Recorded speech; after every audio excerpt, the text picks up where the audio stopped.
Selamat siang, perkenalkan nama saya Oliver Rafael Sinaga. Saya dari kelas Agribisnis C.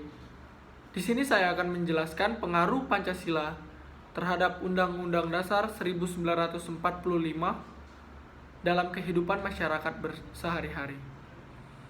Pancasila dan Undang-Undang Dasar 1945 adalah dasar negara Indonesia. Bahkan bisa juga disebut sebagai prioritas bangsa. Pancasila merupakan ideologi dasar negara. Sedangkan Undang-Undang Dasar 1945 sebagai bingkai dalam bernegara itu sendiri. Hubungan Pancasila terhadap Undang-Undang Dasar 1945 adalah: yang pertama, Pancasila merupakan kaidah negara. Negara kita membuat Pancasila sebagai dasar negara serta pasal dan ayat yang terkandung dalam Undang-Undang Dasar Negara Republik Indonesia tahun 1945, sehingga dinyatakan juga sebagai dasar negara Indonesia. Yang kedua, dalam pembukaan Undang-Undang Dasar 1945 terdapat Pancasila. Kita tahu bahwa dalam pembukaan Undang-Undang Dasar Negara Republik Indonesia tahun 1945, alinea yang keempat, terdapat rumusan Pancasila itu sendiri. Maka secara tidak langsung, tujuan Undang-Undang Dasar 1945 sudah terkandung di dalam Pancasila itu sendiri. Dan yang ketiga, kesimpulan dari Undang-Undang Dasar 1945 adalah Pancasila. Ketika kita mulai mempelajari pasal serta setiap ayat yang ada di dalam Undang-Undang Dasar 1945, maka kita dapat menyimpulkan bahwa apapun isi di dalam Undang-Undang Dasar 1945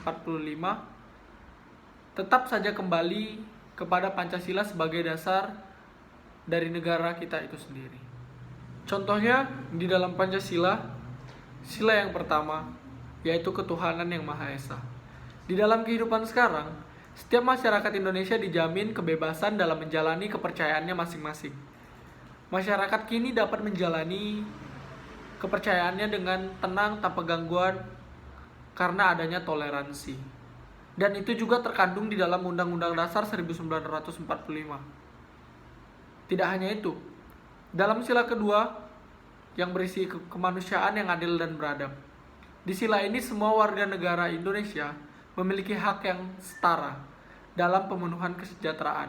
Selain itu, juga kesetaraan dalam kehidupan yang layak, hak politik, hak hukum, dan semua hal yang telah diatur di dalam undang-undang tanpa melihat suku, ras, ataupun agama yang ada di negara Indonesia itu sendiri. Dan di dalam sila yang ketiga, Persatuan Indonesia. Di sila ketiga ini, semua warga negara Indonesia tidak boleh melakukan aksi-aksi yang dapat merenggangkan persatuan dan kesatuan negara Indonesia. Seperti halnya melakukan tindakan terorisme atau gerakan separatisme atau hal-hal yang serupa dengan itu. Sehingga warga negara Indonesia harus tetap menjaga persatuan. Dan itu juga terkandung di dalam Undang-Undang Dasar Negara Republik Indonesia tahun 1945. Dan masih banyak contoh-contoh lainnya. Sekian dan terima kasih.